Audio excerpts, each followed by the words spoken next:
We'd already gotten rid of a lot of things that we knew weren't going to cause it to fail. But those details took us forever. Wasn't sure I was ever going to get through it. It was that complicated. So the essential findings were: fire did not cause the collapse of WTC 7. Point number one. I told you that on September the 6th, 2017. 2 years later, I'm telling you the same thing. Temperature was not high enough to cause weakening of the steel framing. However, further, that thermal expansion did not result in a loss of support for the beams and girders, yet NIST claimed otherwise. So here's an important point. Here's a point. I'm already different than they because of that issue right there. The beams are saying in the floor system expanded and caused a problem. I'm saying it expanded but didn't cause a problem. And I'll share the details here shortly. WTC 7 did not experience a progressive collapse as claimed by NIST and others. It was actually a global collapse. So those are my essential findings that are really critical to what we're doing. This is kind of what I'm going to share with you before I even tell you the story. The left is our UAF collapse simulation of this building, which is on our right, which is a video collapse. So I want you to watch this and watch that and assess it yourself as to what you believe might be something to think about. Okay, here we go.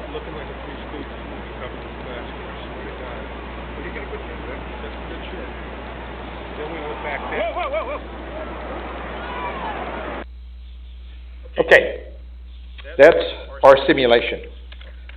And I'll give you a number of details as we go through it. The problem is this. History, the National Institute of Standards and Technology, NIST, reported that WTC 7 collapsed due to fire at 5:20 in the afternoon on September 11, 2001. And NIST also reported no other tall steel frame building had ever failed due to fire. So, why is that so important? It's important because it's essential for ensuring the public safety that a failure mechanism for a structure is important to be understood so we can prevent it from ever happening again. We can't afford that. So, therefore, architects and engineers, 2,600 of them, now 2,600 architects and engineers who put together a non-for-profit group, funded this university to re-examine that WTC 7 collapse. And the money came from them through their own donations. So this is how that worked, okay? Now, the key findings of this UAF research team, I'm going to give you a little more detail. So now I'm getting into the details, okay? And I apologize if I'm getting too detailed. So please drag along with me. The approach one is that NIST overestimated the exterior wall rigidity. Subsequently, NIST argued floor expansion was westward as it moved from the east exterior wall. So remember that east is to your right. East is to your right, okay, as you're looking at that complex, at that building. And imagine that they locked that wall system and then heated it up. What's going to happen? It's going to move away from it. No, that isn't what happened. The building couldn't do that. It would have to move away from the stiffest area, centroid, what I call the point of zero movement thermally. And that was very close to the elevator shafts. Okay? So actually, the exterior walls were flexible and thermal movements were from the point of zero movement near the elevators, and therefore planar thermal movements were from west to east at column 79, not the other way around. When I presented that in Boston and in New York at the time, New York was at the 15th anniversary, Boston was a little bit later, that was the first time they'd ever heard such a thing about this. I mean, everybody had been always assuming that the movement was exactly what had been stated it was.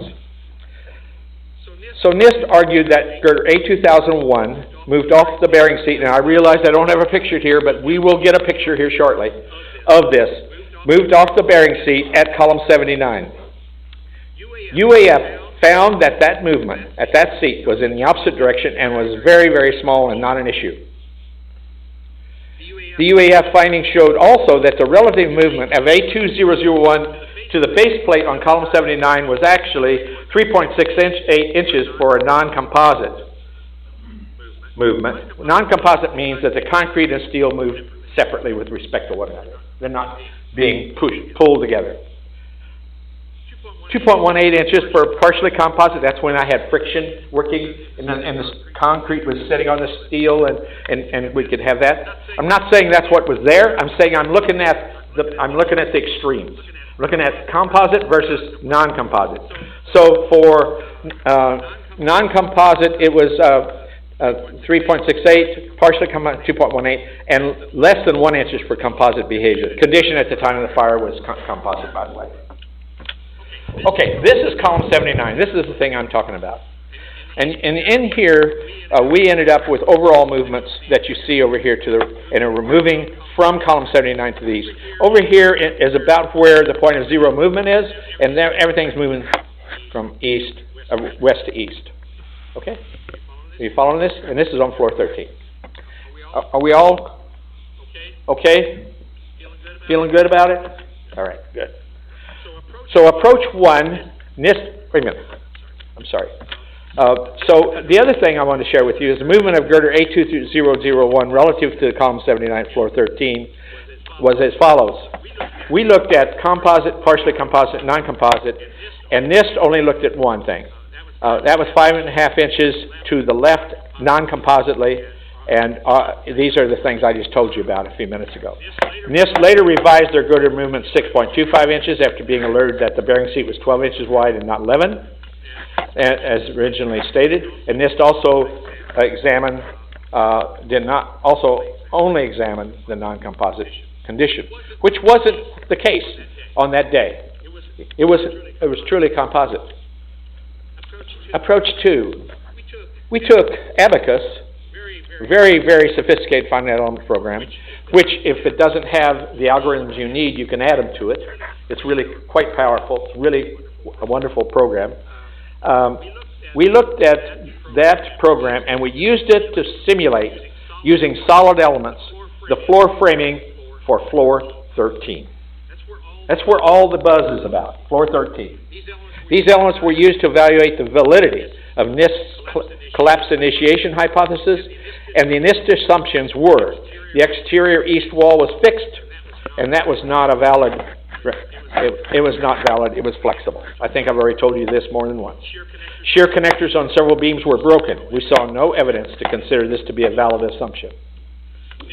NIST assumed no shear studs were on girder A2001, but yet we found that there were shear studs on that girder based upon the legal records, the court records.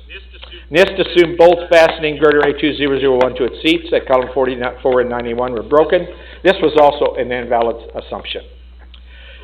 Okay, so here's what we did. Using the NIST assumptions, even though we know that they're not right, if we use those girder assumptions, and if girder A2001 was going to be heated up, we would find it would get trapped behind the west side plates on the flange of column 79 and wouldn't be able to get off of that seat anyway.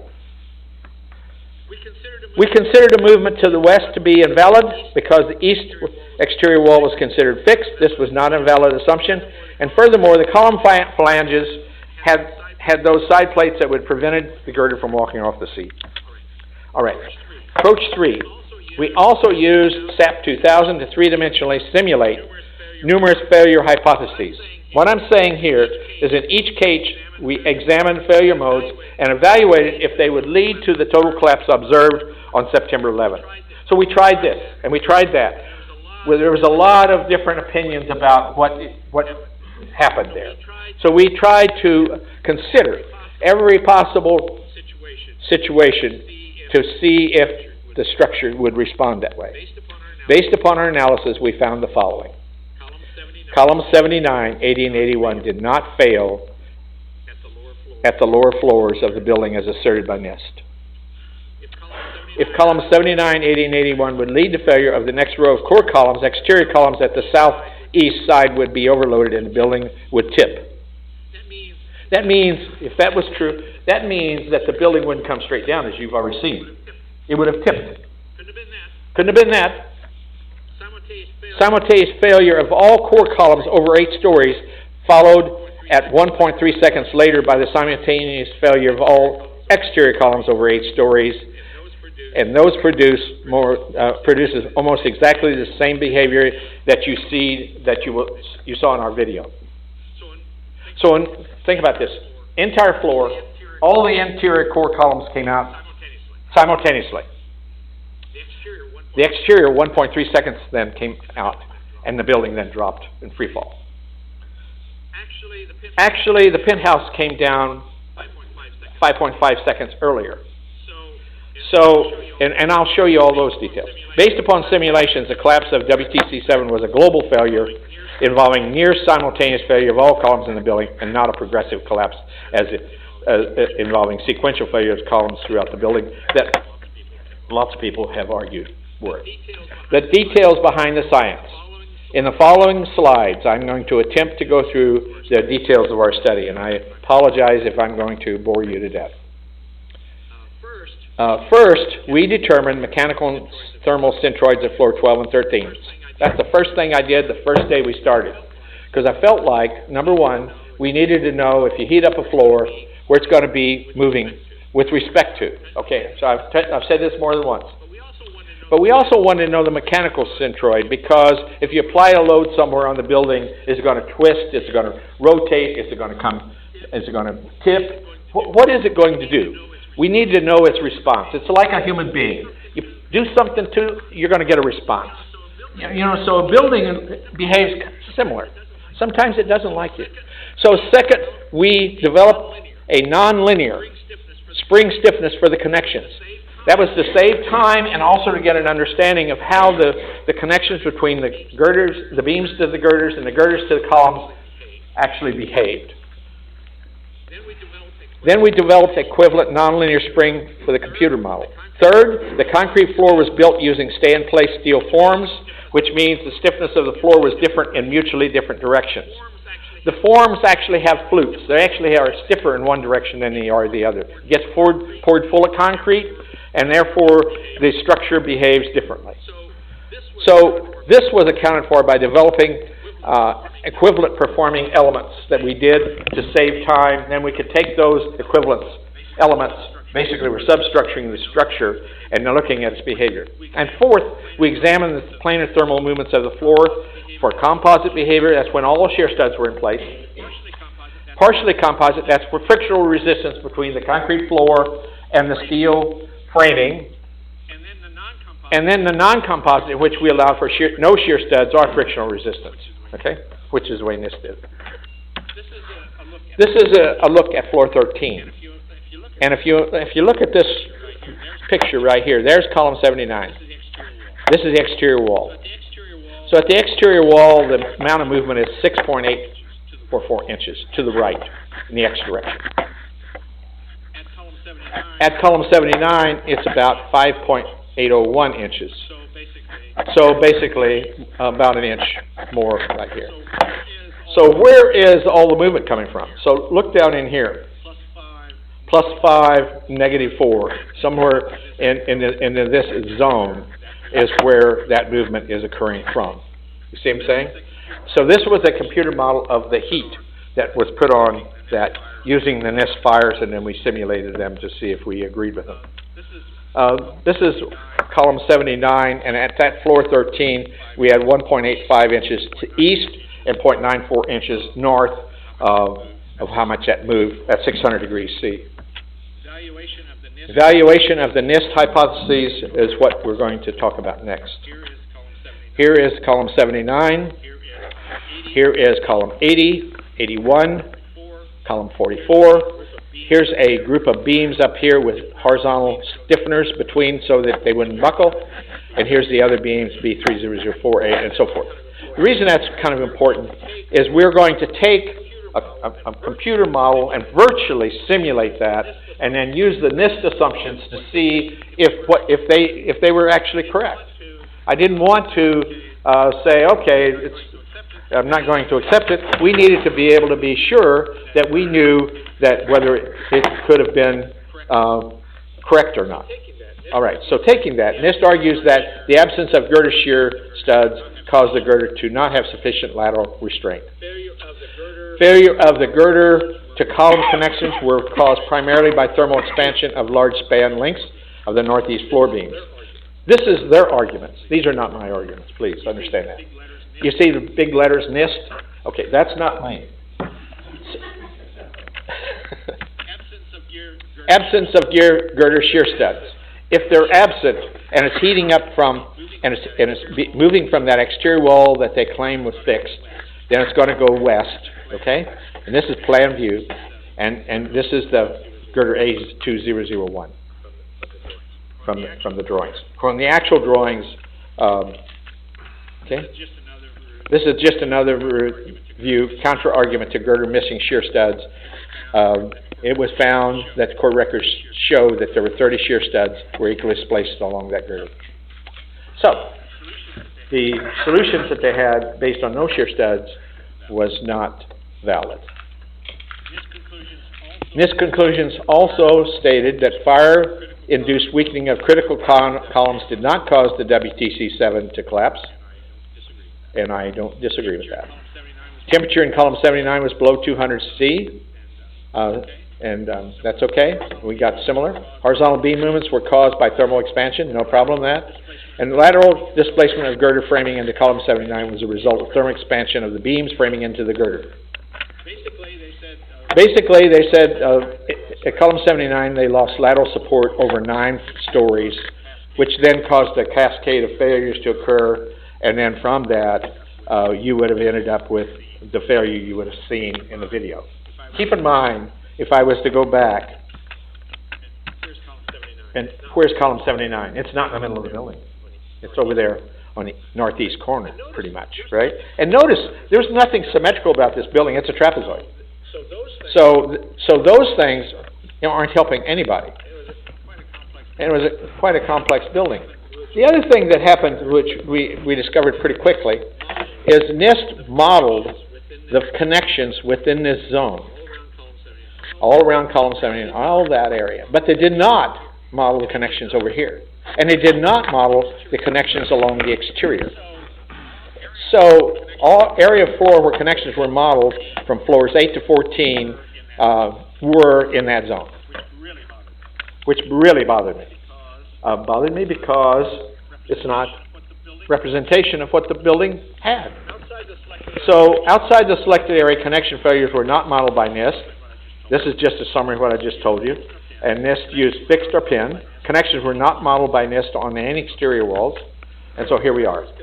So a girder was considered to have lost support when its web was no longer supported by the bearing seat. The bearing seat at column 79 was 11 inches wide. Thus, when the girder at column 79 had been pushed laterally at least 5.5 inches, it was no longer supported by the bearing seat. Really? Well, they changed that from 5.5 to 6.25 later. Right?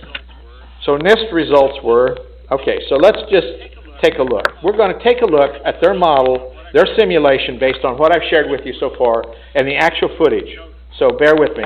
Note, in the NIST, no connections were modeled along the outside frame. Just remember that. So here is the simulation that they have.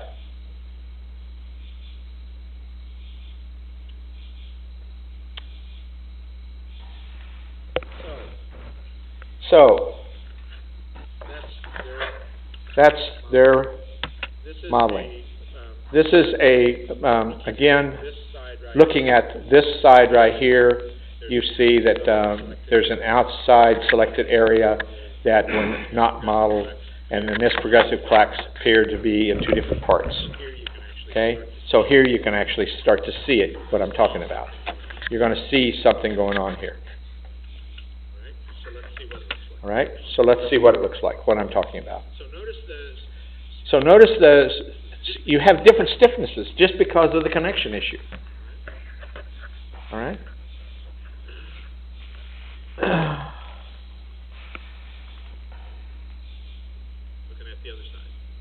looking at the other side.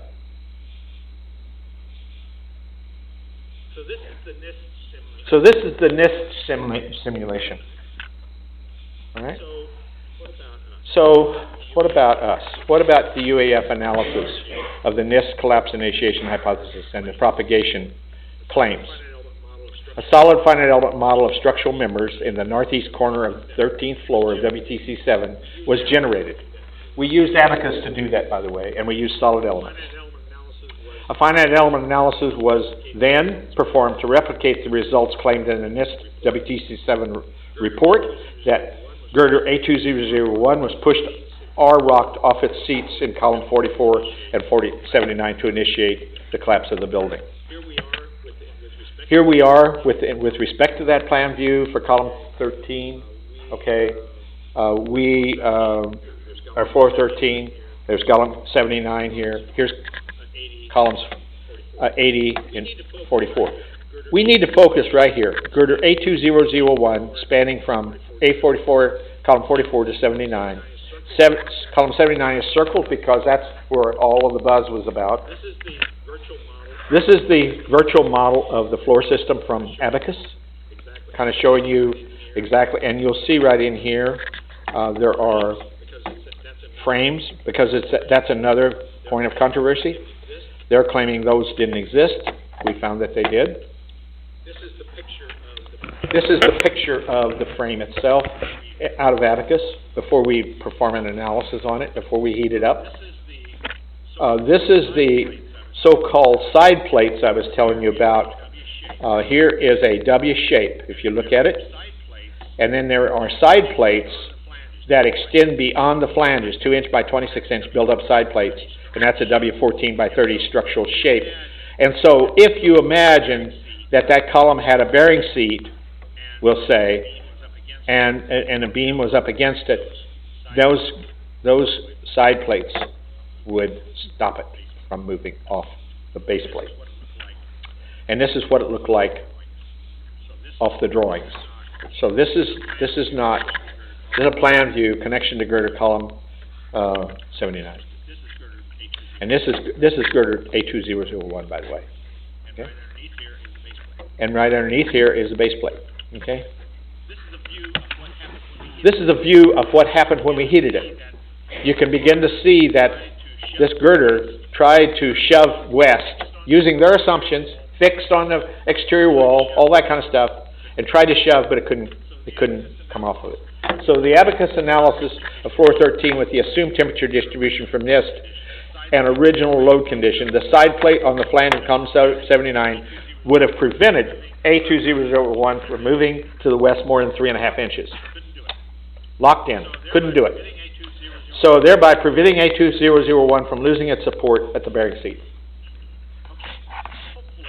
Okay, hopefully that's a visual that you can imagine. Okay? Looking at underneath, looking at the concrete deck on top of the beams, this is column 79. This is the girder, column 44, which is on the top part, the north side of that building, exterior wall. Now we're looking out on top of that. So this is without the concrete beams.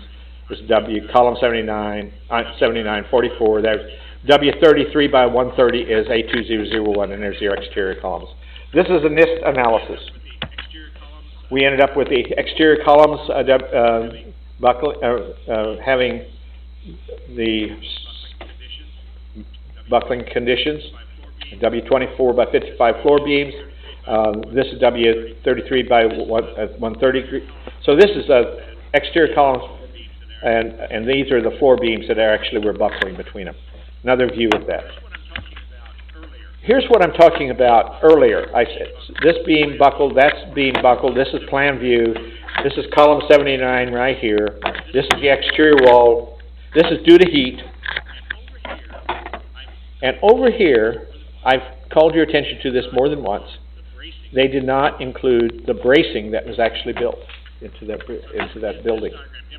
So this diagram demonstrates that two beams close to column 79, D3004 and K3, had buckles in the analysis, and beam G3005 buckles in the analysis as well. So there's three of them. Okay. the diagram here demonstrates, with those braces in there, it doesn't buckle. So now you only have these two that would be buckling. The diagram demonstrates that the two beams closest to column 79 have buckled in the analysis. However, beam G3005 up here did not buckle as claimed by NIST, as there were three transverse beams, S3007, etc., that were omitted from their analysis. So I've just shown you that, okay? So more evaluation of the NIST analysis. The next 5 slides that I'm going to share with you show that the simulation of floor 13, even if the side plates were not part of column 79, girder A2001 would still not be able to travel far enough to lose its seat support. The reason is simple. It had partial height bearing stiffeners which stiffened the flanges of the girder, thus preventing it from failing. But NIST did not include them, and yet they were there. So here are the bearing stiffeners I'm talking about. This is girder A2001. Here's the base plate, and here are the bearing stiffeners. They were there. And here's our model showing them. This is the abacus model. This is with the side plates. All that kind of stuff is there. You see, that's our simulation, a virtual simulation of the same thing that was built. That's what we did. We broke them out. This is another depiction of the NIST report showing that the bearing stiffeners were omitted. You don't see them. Another depiction from the NIST report showing the bearing stiffeners were omitted from the girder. So here's the W33 by 130 girder, column 79. Here's the W24 by 55 floor beam. And so this is A2001. Concrete slab, metal deck up here. This is the arrangement. Again, another view. This time, no side plates. Using the NIST, you can see where it still didn't drop off the base plate. It hadn't moved enough to make that happen. Yep, it was getting way too close, for sure. Another view of it. Okay. Issues that led to the 5.5 inches of movement. Non-composite main girders, neglected thermal expansion of the concrete slab, separated connection modeling, and missed web flange stiffeners. I want to point out that I think you can all imagine, I haven't talked about this yet, but if you take steel, it has a thermal expansion of about 6.5 times 10 to the minus 6 inches per inch per degree Fahrenheit. If you take concrete, it's made up of rocks, water, cement, and the kind of aggregate and the amount of aggregate is going to significantly affect that thermal expansion.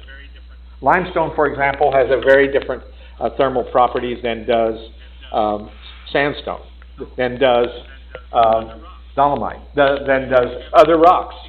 Each one of those have thermal expansions that can be from 2 times 10 to the minus 6 all the way to 12.5 times 10 to the minus 6, depending on what you're putting together with that steel.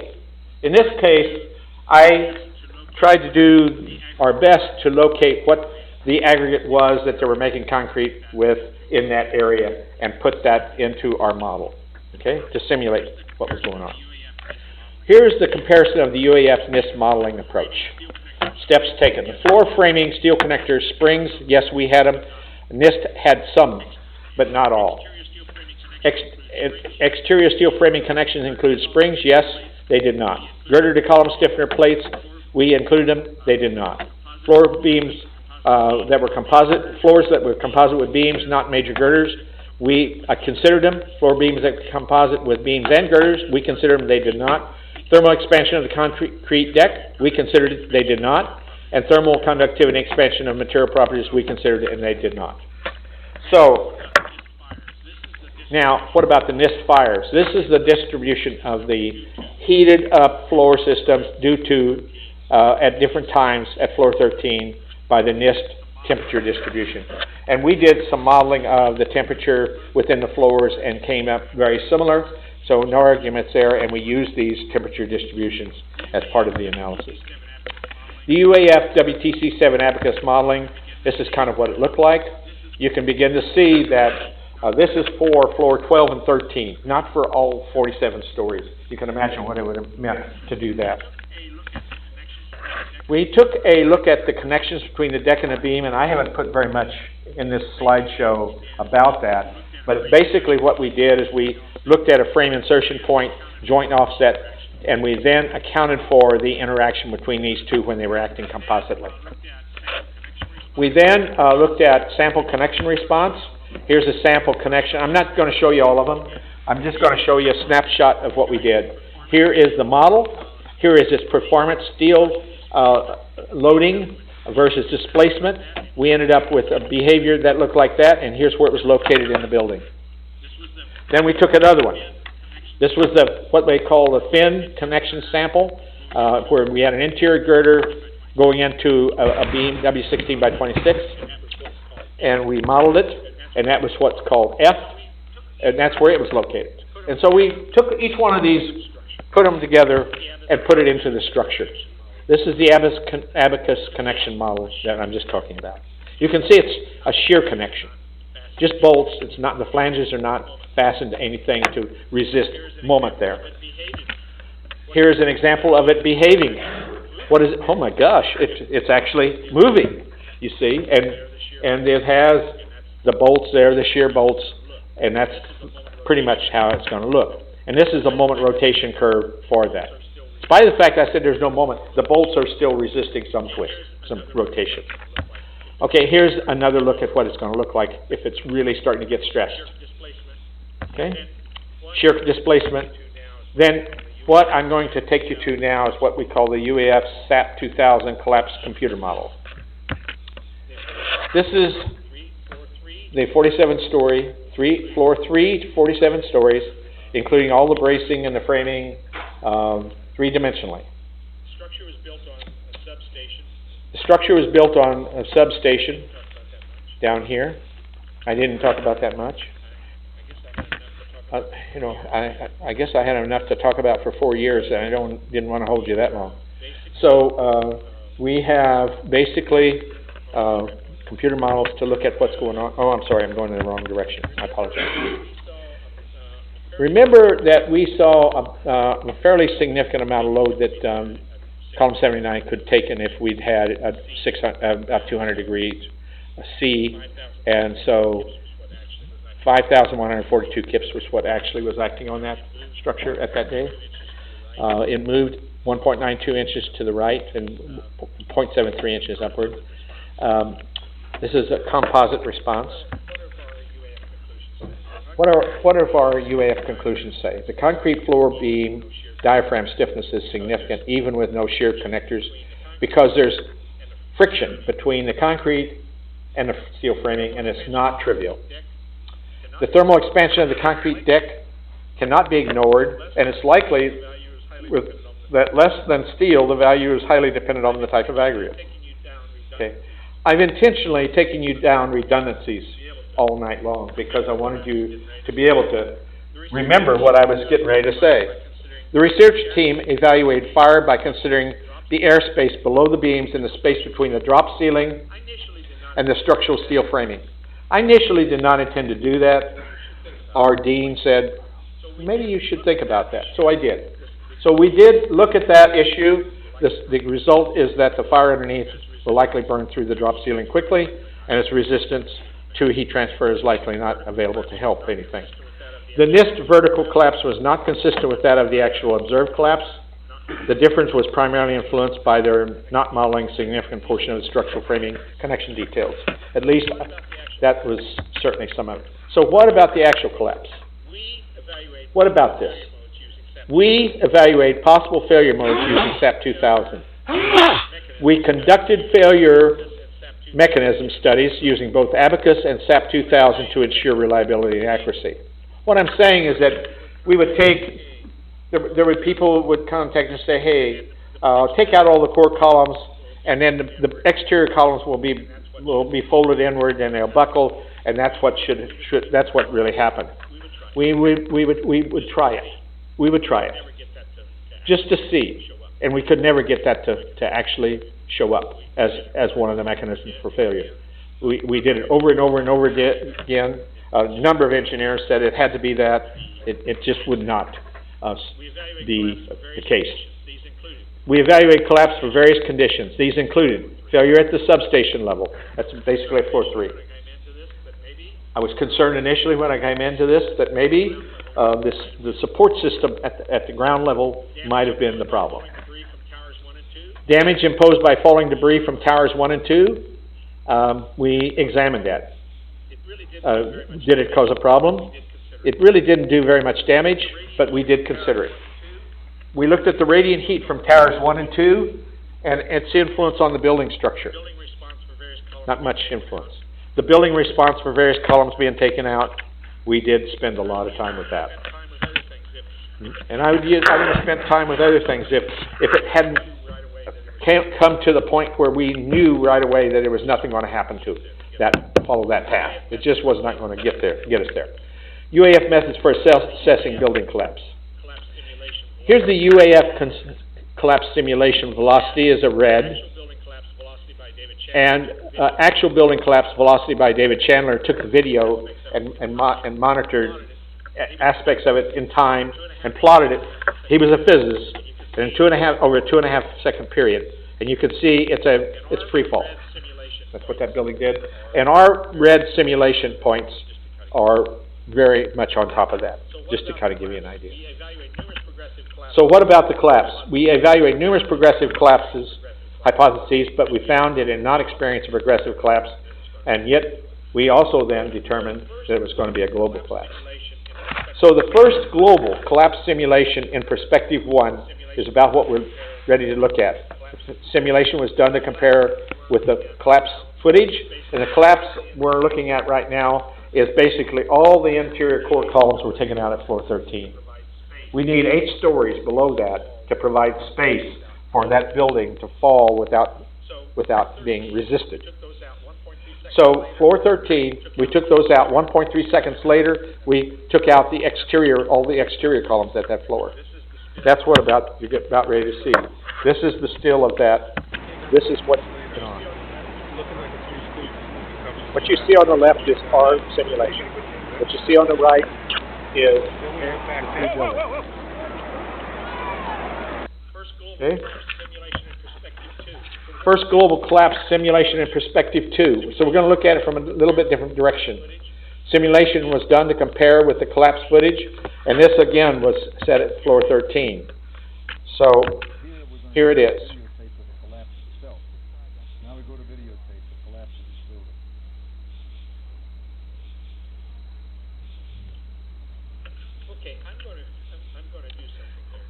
Okay, I'm going to do something here.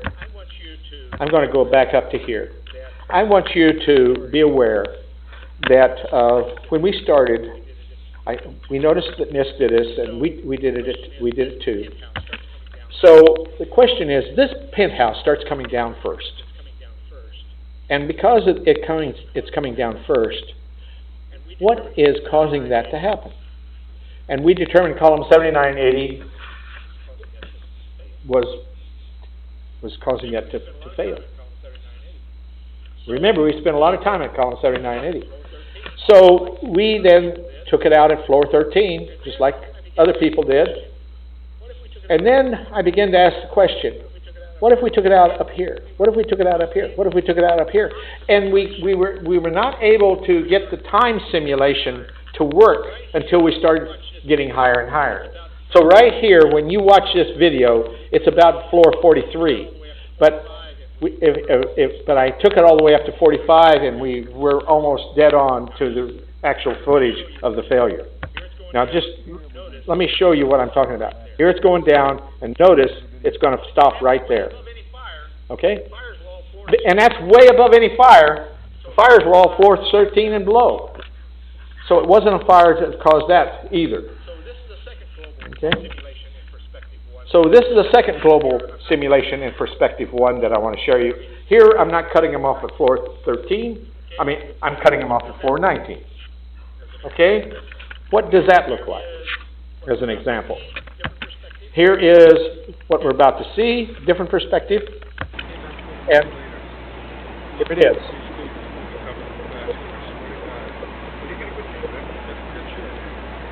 Then we move back there. Whoa, whoa, whoa, whoa. Okay. Second collapse, global collapse perspective 2. Here we're going to show you a videotape of the collapse itself. Now we go to videotape, the collapse of this building.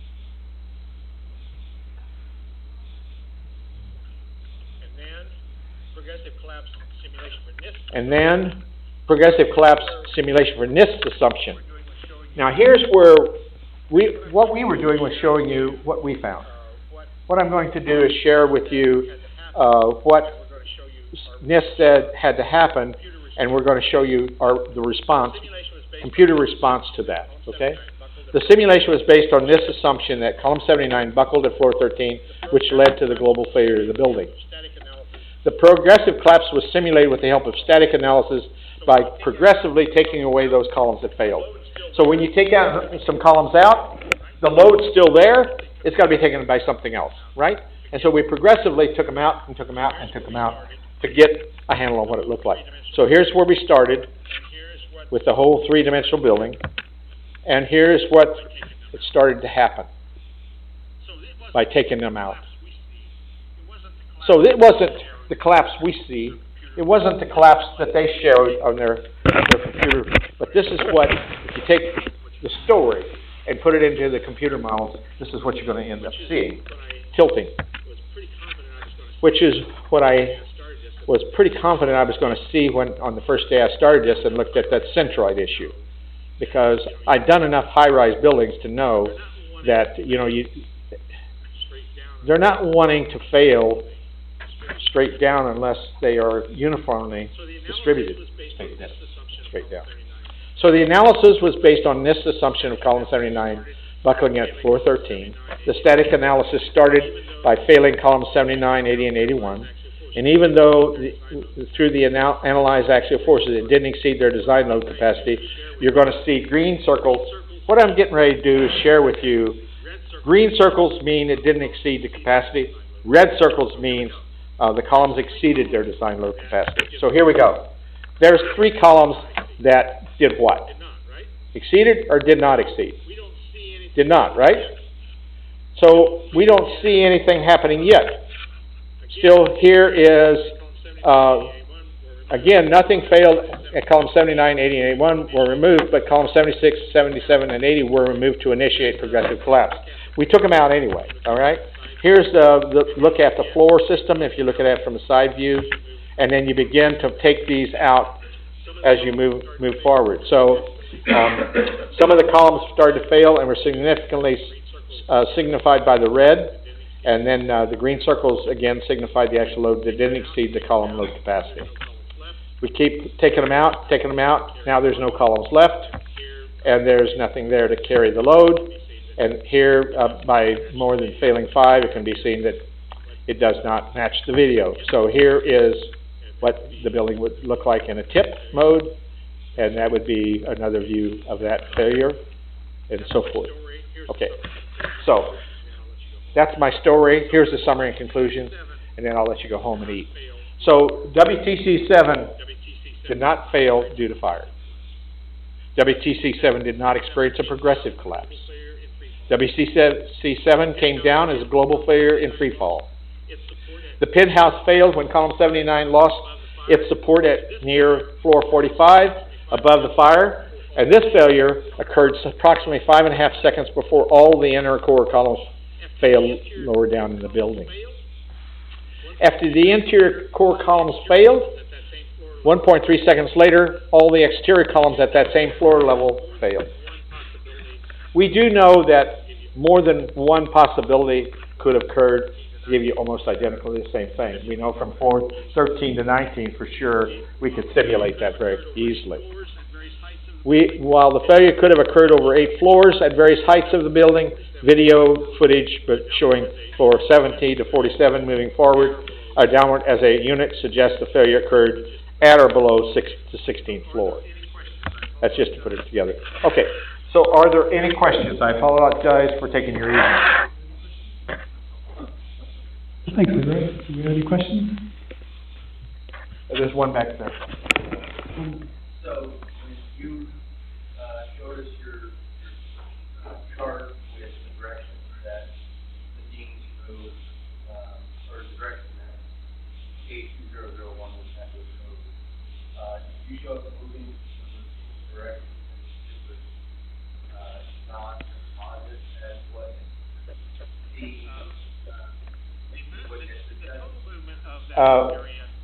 the total movement of that area was to the east, but the relative movement was not.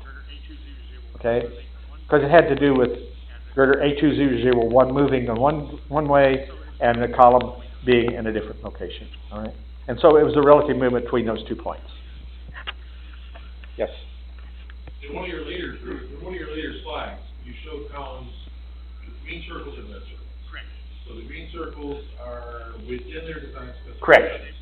And the red circles had exceeded their design. Correct. So we took them out. Engineering design, especially in structures, tend to be very conservative. Correct.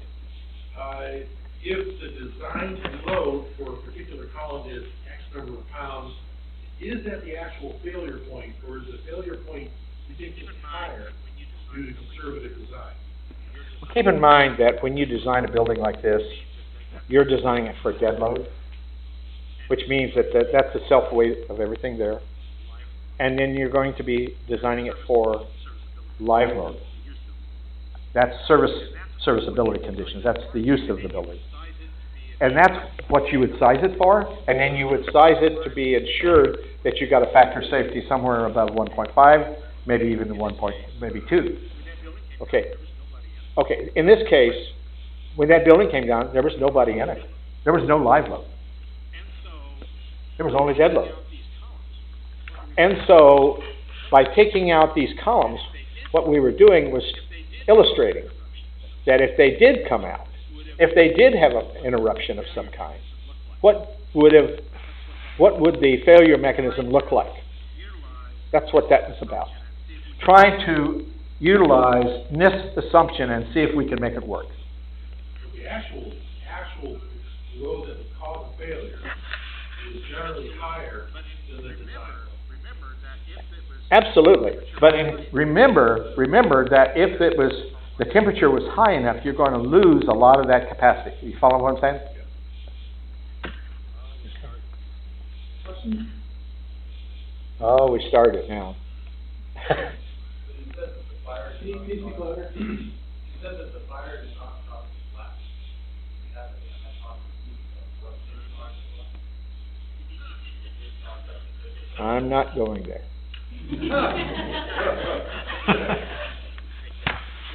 I can tell you what had to happen to make that, and I showed you that. Yes, go ahead.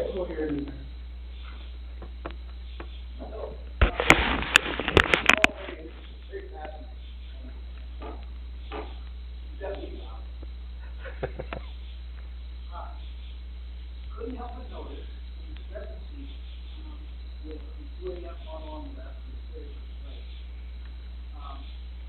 Got a kink in it. It's got a kink in it.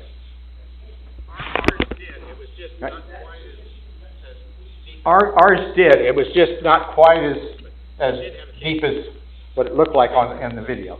But it did have a kink. We spent 3 weeks trying to find that kink. What would cause that kink? And seeing what would cause that kink to occur. Because, you wouldn't have expected it to occur.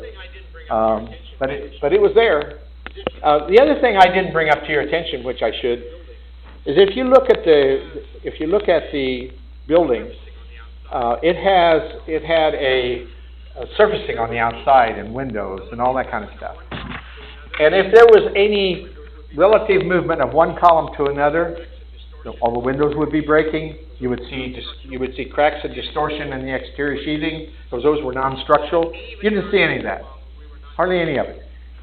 So, and even in our computer models, we were not getting very much relative movement to cause that kind of stuff to happen. So that in itself was kind of significant. If you just step back and take an overview and look at the building, it did not do this. Otherwise, you would have had breaking of glass. You would have had breaking of the exterior surfacing. And that's not structural. It's not hardly any load that's capable of transferring that.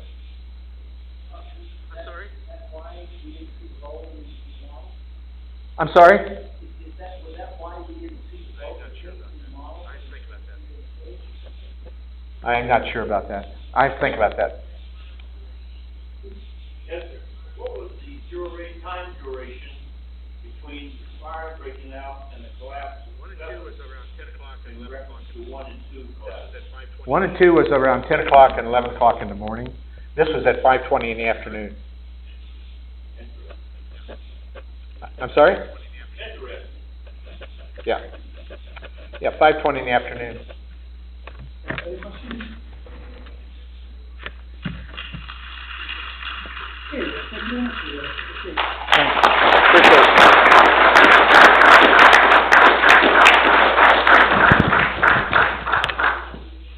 Congratulations on a great study. Hope we get good response from the nation, and look forward to more results.